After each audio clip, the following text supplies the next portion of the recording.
അതായത് ചരിത്ര പ്രസിദ്ധമായ ആറന്മുള പാർത്ഥസാരഥി ക്ഷേത്രത്തിലെ വള്ളസദ്യ വഴിപാടിന് ഇന്ന് തുടക്കമാവാൻ പോവാണ്. ഇത്തവണ 18 ഊട്ടുപുരകളാണ് ആറന്മുള വള്ളസദ്യയ്ക്ക് വേണ്ടി ക്രമീകരിച്ചിട്ടുള്ളത്.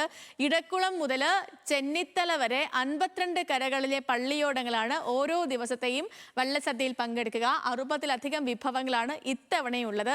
ശ്രീരാജ് നമുക്കൊപ്പം ചേരുന്നുണ്ട് പത്തനംതിട്ടയിൽ നിന്നും തത്സമയം. ശ്രീരാജെ, ഗുഡ് മോർണിംഗ്. അങ്ങനെ വീണ്ടും ഒരു വള്ളസദ്യ കാലം വന്നിരിക്കുന്നു.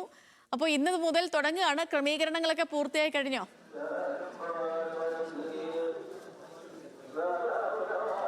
Sethu, good morning. നമുക്കൊക്കെ ഓണക്കാലം എത്താൻ ഇനി ഒരു മാസം കൂടി കാത്തിരിക്കണം. പക്ഷേ ആറന്മുളക്കാർക്ക് അവരുടെ ഓണക്കാലം എത്തി. വള്ളസദ്യക്ക് ഇന്ന് തുടക്കമാവുകയാണ്. ഇനിയുള്ള 56 ദിവസം വള്ളസദ്യ ഉണ്ടാകും ആറന്മുള ശ്രീ പാർത്ഥസാരഥി ക്ഷേത്രത്തിൽ. അതിൻ്റെ ഒരുക്കങ്ങളെല്ലാം ഇവിടെ പൂർത്തിയായിട്ടുണ്ട്. പമ്പാതീരത്തിന് ഈ വള്ളപ്പാട്ടിൻ്റെ താളമായിരിക്കും. 56 ദിവസങ്ങളിൽ ഈ വള്ളസദ്യ ഇനി ഇവിടെ ഉണ്ടാകും. മുൻ വർഷങ്ങളിൽ 84 ദിവസമായിരുന്നു ഉള്ളതെങ്കിൽ ഇത്തവണ 56 ദിവസമായി ചുരുക്കിയിട്ടുണ്ട്. പക്ഷേ ഏതെങ്കിലും തരത്തിൽ അതിൻ്റെ പ്രൗഢഗംഭീരമായ മോടിക്കൊന്നും തന്നെ ഒരു കുറവും സംഭവിച്ചിട്ടില്ല. വലിയ ആഘോഷത്തോടെ അല്ലെങ്കിൽ വലിയ ഭക്തി നിർഭരമായി തന്നെയാണ് ആറന്മുള ശ്രീ പാർത്ഥസാരഥി ക്ഷേത്രം ഉള്ളത്. എല്ലാ ഒരുക്കങ്ങളും പൂർത്തിയായിട്ടുണ്ടല്ലേ? ഈ വർഷം കഴിഞ്ഞ വർഷം വിപുലമായിട്ടുള്ള കാര്യങ്ങൾ പൂർത്തീകരിച്ചിട്ടുണ്ട്. കാരണം പള്ളിയോടത്തെ വരുന്നവർക്കും അതുപോലെ ഭക്തജനങ്ങൾക്കും വഴിപാട് നടത്തുന്നവർക്കും എല്ലാ രീതിയിലും ഒരു ബുദ്ധിമുട്ടുണ്ടാക്കാത്ത രീതിയിൽ തിരുവാറന്മുളയപ്പൻ്റെ ഏറ്റവും വലിയ ചടങ്ങാണ്, ഇവിടുത്തെ ഏറ്റവും വലിയ വഴിപാടാണ് വള്ളസദ്യ. ഉദ്ദിഷ്ട കാര്യത്തിന് ഇത് ഏറ്റവും വലിയ വഴിപാട്. ആ വള്ളസദ്യയുടെ എല്ലാ കാര്യങ്ങളും സജ്ജീകരിച്ചാണ്. ഇന്നിപ്പം പറ നിറച്ചു. ഇപ്പം രാവിലത്തെ ചടങ്ങുകളെല്ലാം കഴിഞ്ഞ് ഇനിയിപ്പം പള്ളിയോടങ്ങൾ വന്നു തുടങ്ങും. അത് കഴിഞ്ഞ് പള്ളിയോടങ്ങളെ സ്വീകരിച്ചതിന് ശേഷം ഭഗവാനെ സ്തുതിച്ച് പാടി പ്രതിഷ്ഠം വെച്ച് വള്ളസദ്യയിൽ പങ്കെടുക്കുക. അങ്ങനെയാണ് എൻ്റെ ചടങ്ങുകൾ. ഈ വർഷത്തെ എല്ലാ കാര്യങ്ങളും ഭംഗിയാക്കിയിട്ടുണ്ട്. 10 മണിയോടെ തന്നെ ഈ പള്ളിയോടങ്ങൾ എത്തി തുടങ്ങും. 10:30 ആകുമ്പോഴത്തേക്ക് വള്ളങ്ങൾ വന്നു തുടങ്ങും. 10:30 മുതലാണ്. ഉച്ചപൂജ കഴിഞ്ഞ് ഭഗവാന്റെ നിവേദ്യം എടുത്തതിന് ശേഷം വള്ളസദ്യ വിളമ്പാറുള്ളൂ. അതങ്ങനെ ഈ വർഷവും ചെയ്യും. ഇവിടെ 56 ദിവസമാക്കി ചുരുക്കിയിട്ടുണ്ടല്ലേ? അതെ. കഴിഞ്ഞ വർഷത്തേക്ക് ഒരു 10 ദിവസം കുറച്ചിട്ടുണ്ട്. അപ്പോൾ വള്ളങ്ങളുടെ സദ്യയുടെ എണ്ണവും കൂടിയിരിക്കുകയാണ്. ഒരു വള്ളപ്പാട്ട് തീർച്ചയായിട്ടും ഭഗവാനെ സൂചിച്ച് പാടും. സേതു, ഏറ്റവും പ്രധാനം വള്ളപ്പാട്ടാണ്. വള്ളപ്പാട്ട് നമുക്കിപ്പോൾ കേൾക്കാം.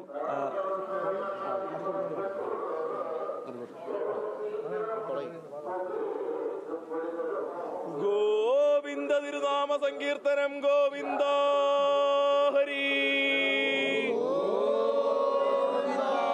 ഹരി ഹരി തിരുവാറന്മുളെ വാഴും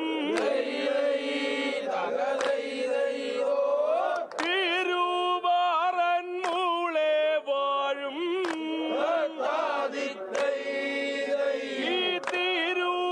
തിരുവാറന്മുളെ വാഴും നരനാരായണർ പാദം. തിരുവാറന്മുളെ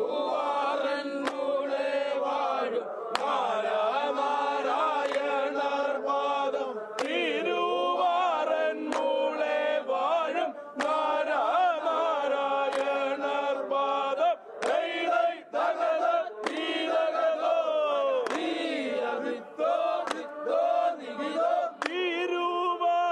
തിരുവാടിയാകമേ വെച്ച് തിരുവാടിയാകമേ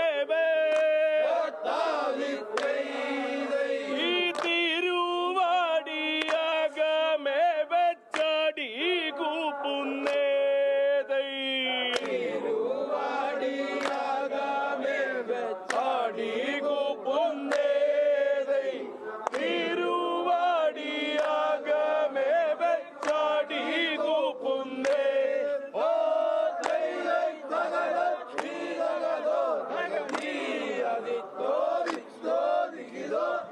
ഇതാണ് ഇനിയുള്ള 56 ദിവസങ്ങളിലും ഈ വള്ളപ്പാട്ടിൻ്റെ താളമായിരിക്കും ഈ ആറന്മുള ശ്രീ പാർത്ഥസാരഥി ക്ഷേത്രത്തിലും പമ്പാതീരത്തും ഉണ്ടാവുക.